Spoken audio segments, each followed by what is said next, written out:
Hello and welcome back to another episode of They Don't Teach Us in Law School. I'm your host, Charley Mann of Law Firm Alchemy and Red Kraken Creative.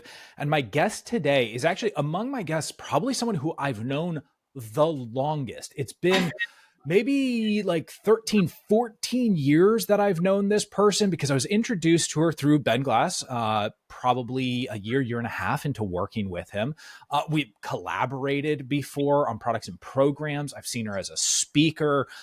We've talked with each other one-on-one for a long time now. Someone who I deeply value as a person who is ingrained with law firms, who has done incredible work over decades of doing intake training for law firms, has worked with really big firms, really small firms. I personally know people who have worked with her and seen massive improvements in their firms, in their conversion rates, and in the empathy, the positivity, et cetera, from their intake team. So I'm so excited to have my longtime friend, Chris Mullins of Intake Academy, on the podcast. Chris, it's great to be talking with you. Yeah, it's nice to be talking with you. It's nice to see you. You as well. You know, we talk frequently, but we're finally doing the podcast spiel here. And since it's this podcast, we always start with ye age-old question. What's the one thing they don't teach you in law school? Empathy. Empathy. Talk to me about that. They don't teach empathy, meaning that your clients are human. They're human beings. They're not the law. They're humans. They're people. Yeah. So what does that mean from a pragmatic point of view? When we say empathy, your clients are people, they're not the law. What does that mean in the trenches on the ground? It means that you have to know the person, understand who they are, where they come from, why is it they actually even reached out to your law firm to begin with, the real law reason, like why this matters to them in their home, in their universe. You need to know all of that, even as the attorney, because that's what connects the relationship and trust. And then when it comes time for settlement and negotiations and so on and so forth, whatever kind of firm you have, it's more of, I trust you and okay. That idea of really knowing the person, because I think about how I did intake for a short, like about a year and some change. I did backup intake at the law firm, and it feels like a big thing to do in what may be a relatively short span of time if you are an intake specialist on the phone between 7 to 20 minutes. So how do you help an intake specialist in a law firm or a lawyer doing intake or whoever find that why behind someone's decision to call a law firm and feel authentic about seeking that why? I think probably the easiest thing to do is to, when you first meet that prospective client or you have your first meeting with your client, is to drop everything, your screening questions, the process you need to go through, the agenda that you have, the facts you want to, just don't do it. Just set it aside and break some bread with that person.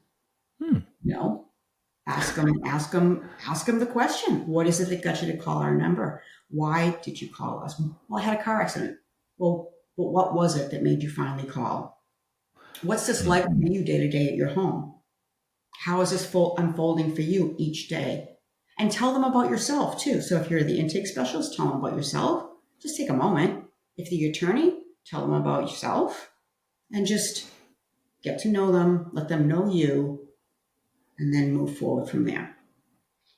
So one of the things I picked up on there, the idea of sharing a little bit about yourself, right? It being the lawyer or even the intake specialist sharing about yourself, that feels almost antithetical to the way that I hear a lot of people talk about selling, intake, where it's just supposed to be about the client, the person calling.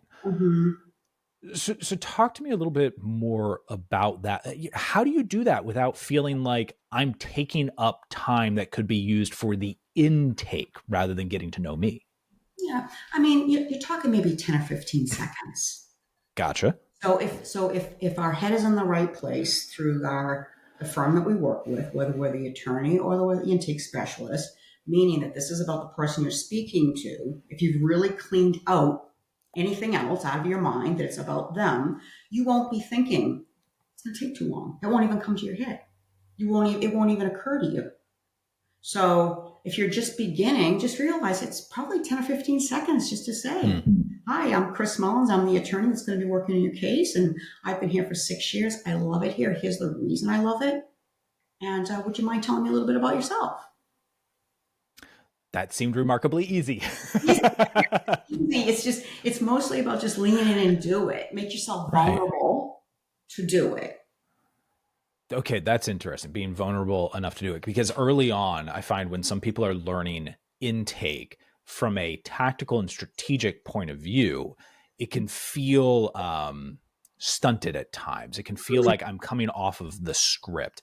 Yeah. How can you balance, if you are the person doing the intake, that sensation of, well, there are things I need to accomplish here, but also this should be a conversation. Yeah. So, I mean, when you have that mini intro at the beginning of the conversation with them, then you can say that I'm going to ask you some questions to see how I can help you today. Would that be okay? Wait for them to answer you.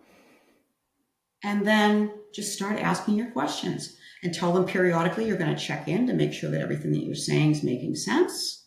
You want to see if they have any questions. It's just a conversation. You don't have to read off of a script to sound scripted. Just have the conversation. You know what you need to do. You know, you have your outlines and your cheat sheets available in case you need to kind of have a review, but just have a conversation with them. Find out what happened. Yeah. I mean, it's just casual.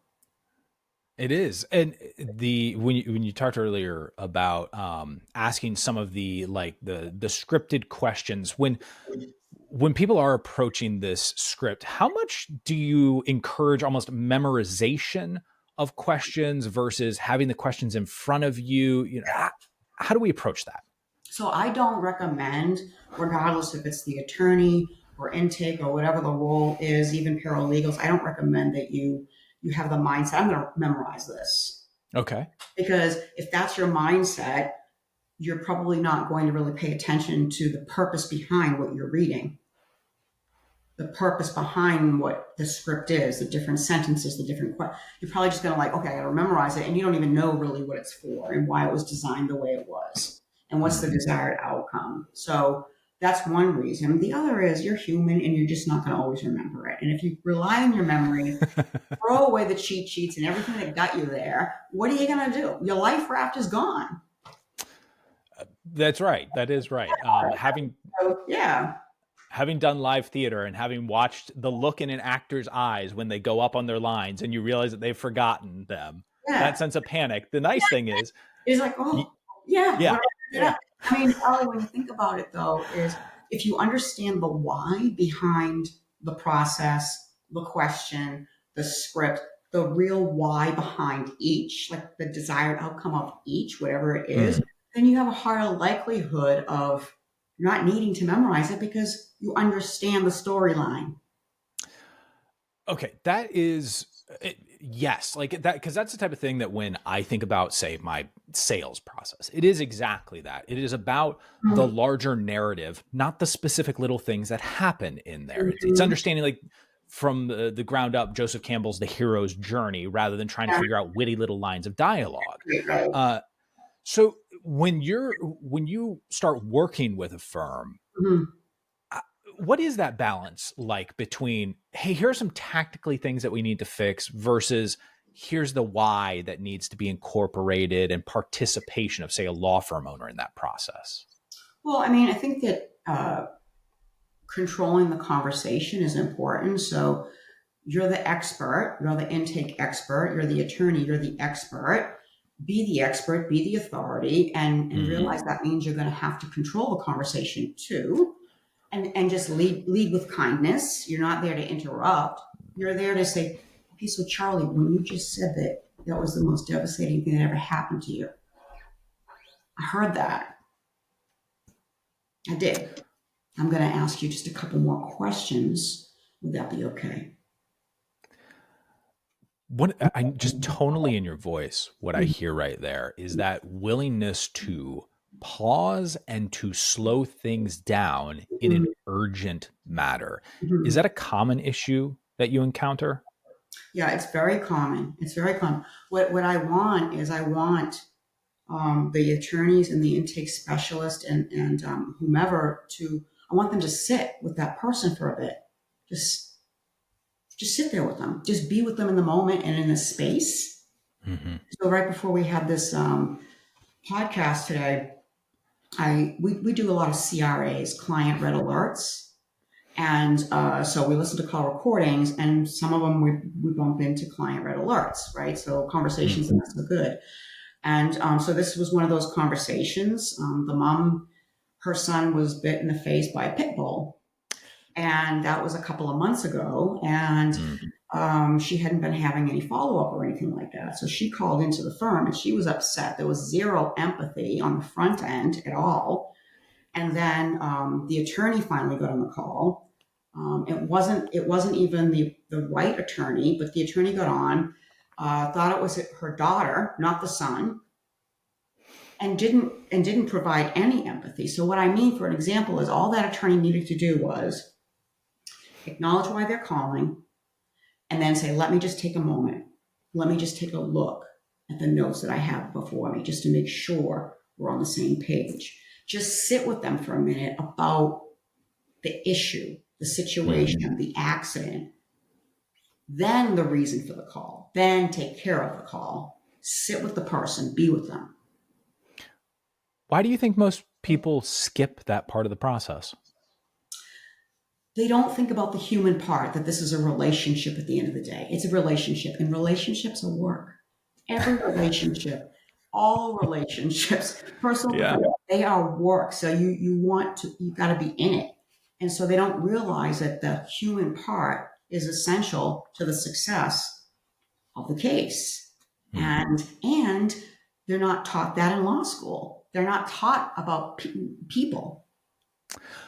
One of the words you used earlier that I really like is the word control, because to me that often appears as a missing element of intake of a sales process is allowing the tone, the proceedings on an intake call to essentially be dictated by the caller. When I believe, and it sounds like in your experience, the inverse is what is to the greatest benefit of the person calling, is for them to call in. And even if they feel like they're supposed to take control, for the intake specialist to basically say, nope, this conversation is actually being led by me. That shift in dynamic. You have an intake specialist who maybe is good at the empathy side and is good at listening, but doesn't necessarily take full control. How can they improve control in a way that's natural to them? Well, I think the first thing that has to happen is a mindset shift, Mm-hmm. that they're not intake, they're intake. They are For the those who aren't watching the video, Chris yeah. has the first one is like intake on a like a lowercase I intake versus an uppercase I intake that's up here. Yeah. That's who they are. They are the Yeah. authority. They are the expert. So that there is a mindset shift, and they don't have that if they're not hired that way, if they're not on board that way, if the training process, if there's not classes and sessions. So the whole firm has to be on board with what this is, and then have the confidence in themselves that they were chosen to be the intake specialist with the authority and be the expert. And they are empowered to control the conversation. I mean, when you think about it, they don't see the person. It's a phone conversation. And we're getting somebody to sign a contract, an agreement over the phone. We don't even see them. I mean, that's a pretty big deal. Right. Yeah. And Yes. so an intake specialist is doing that. So, there's many steps that have to happen before they can believe it. You can't just throw them on the phone and give them a little bit of training and say, these are the screening questions, go for it. Right. Yeah. But boy, oh boy, wouldn't it be nice if that were that easy? But then if it were easy, everyone would be doing it. Yeah.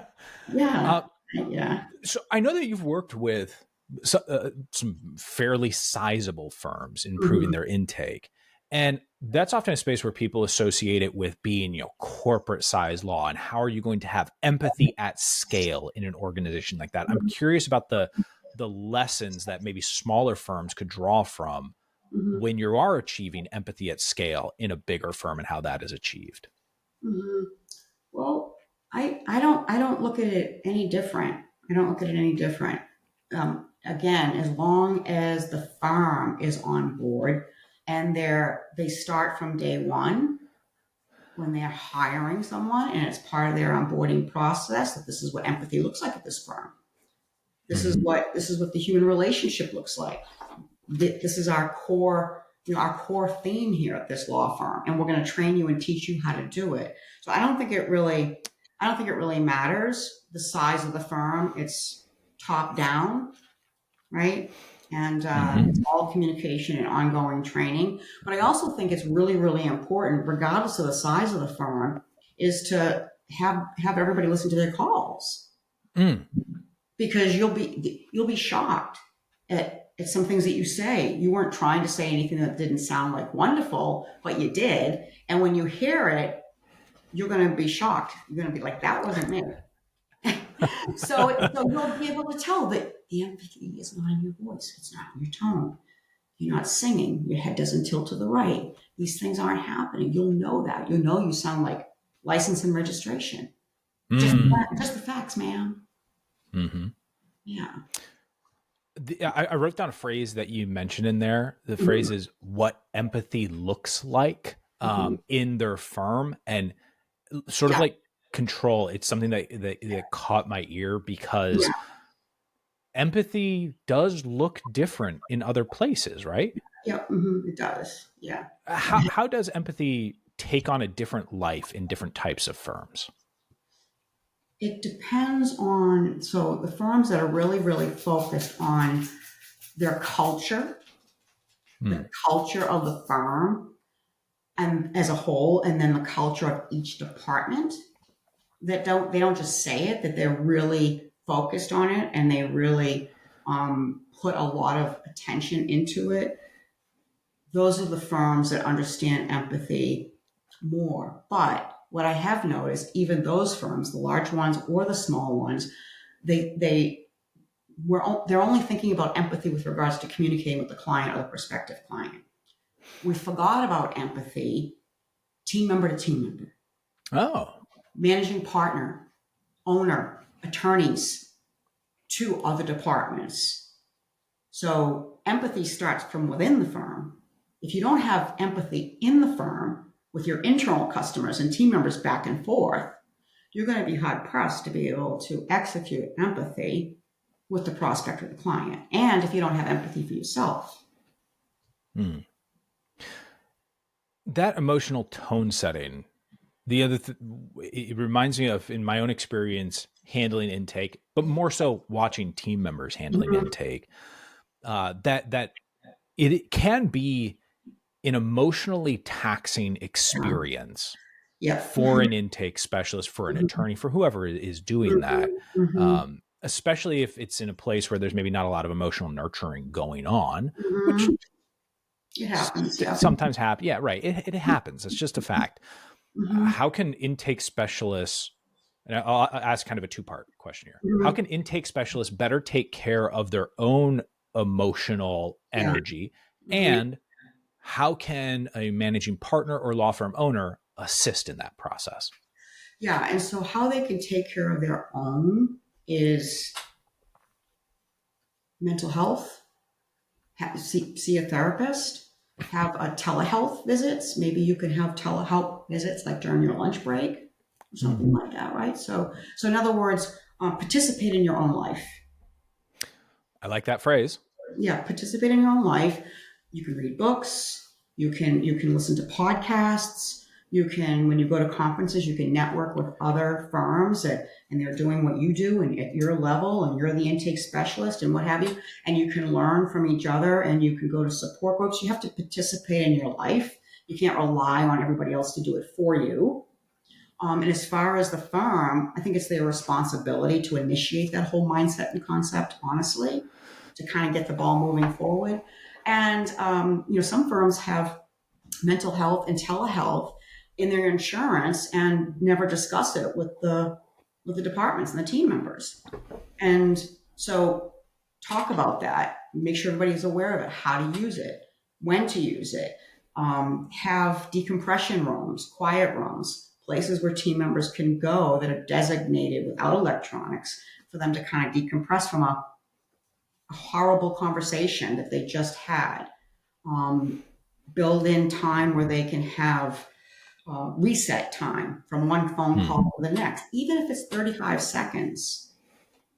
So put in a safe word, in your communication internally. So maybe the safe word is orange or something like that. And you're on Teams and you're in a crisis. You feel like you're in a crisis. You're having a meltdown, no matter what your role is.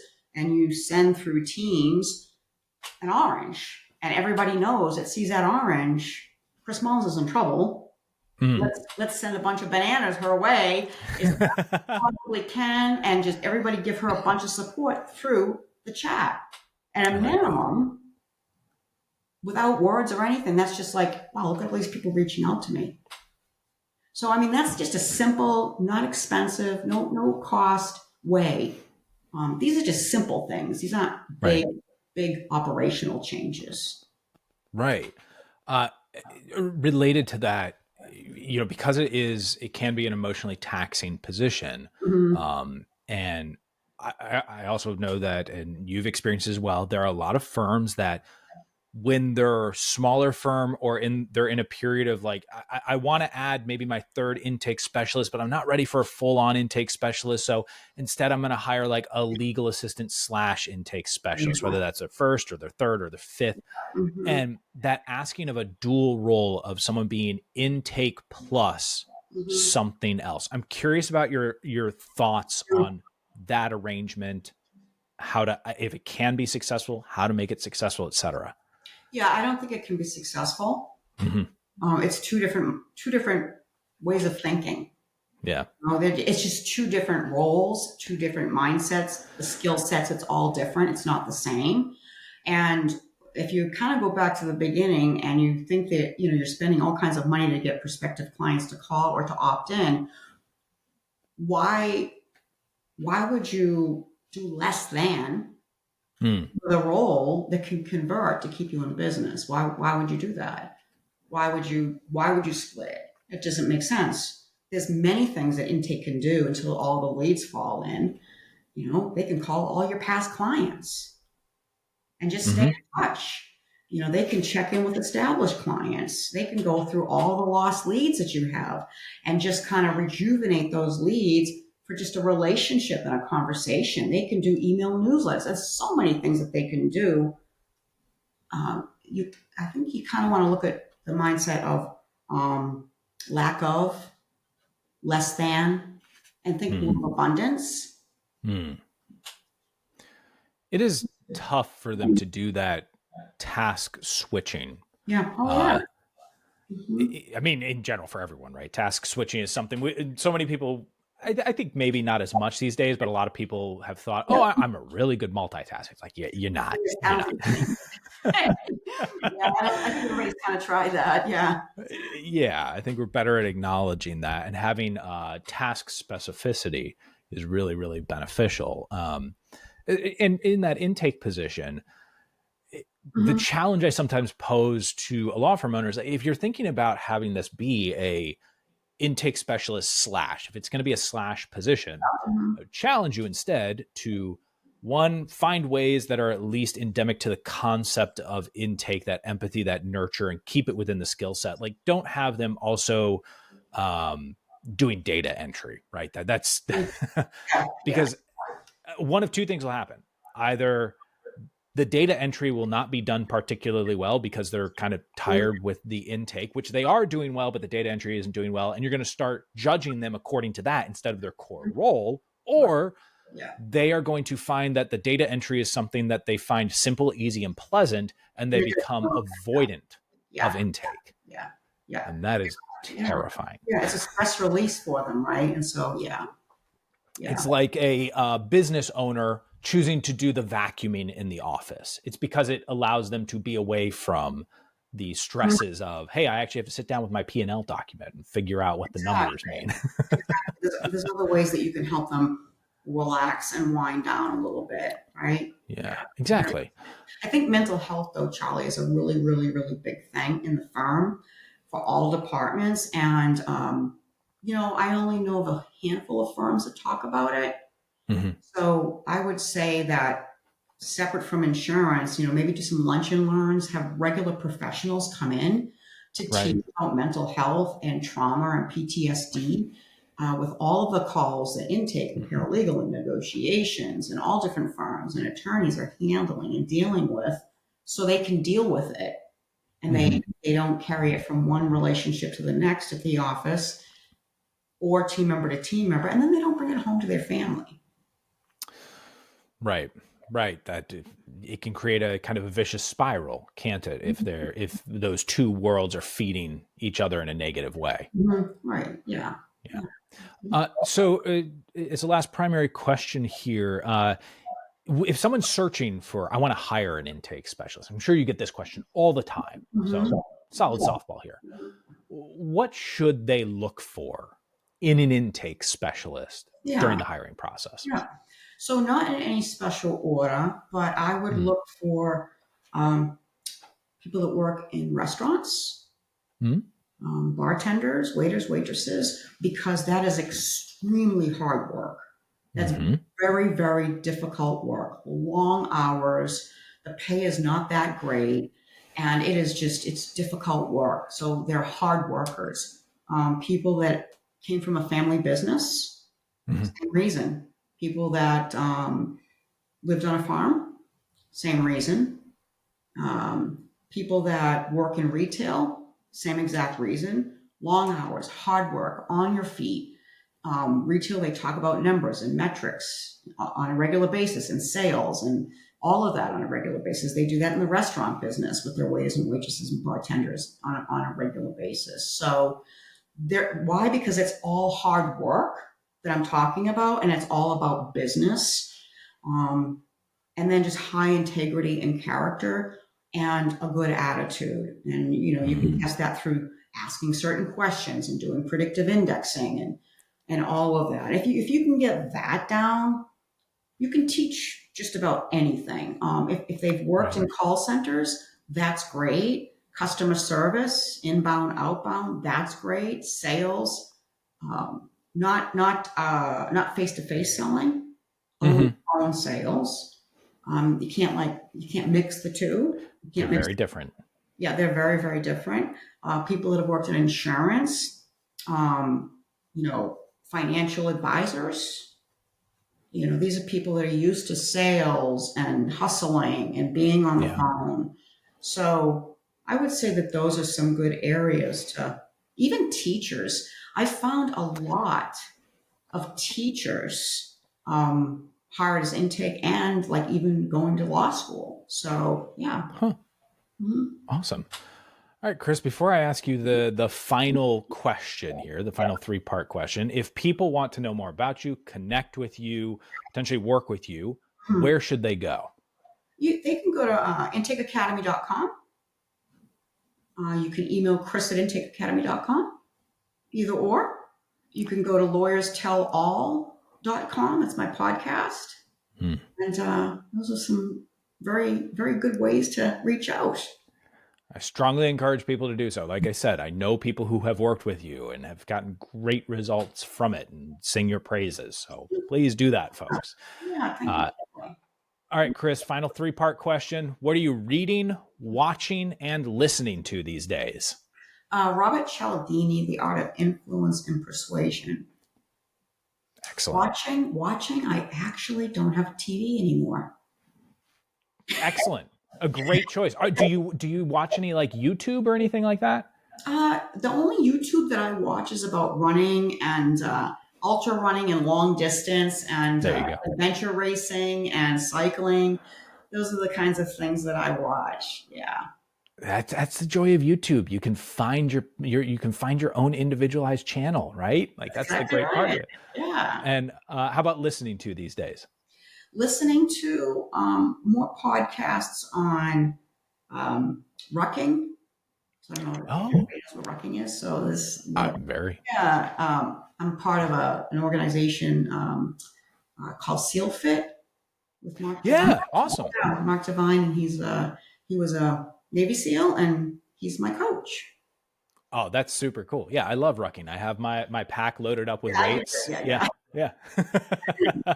yeah, Admittedly, I haven't had it on me as much recently because of foot injury, but I do love it as part of yeah. a morning walk. Yeah, Yeah, very good. awesome, awesome. Chris, thank you so much for your insights, your energy, your answers, your wisdom, accumulated experience, and being willing to share that perspective really on a strategic, tactical, and even principled level of intake in a law firm, which obviously is an incredibly valuable position. You know, if you're going to do marketing, you better fix your intake Yeah, right. because it's so important. Again, thank you so much for sharing this time with me, Chris. Yeah, my pleasure, Charlie. Thank you. And we will see you all in the next episode of They Don't Teach Us in Law School.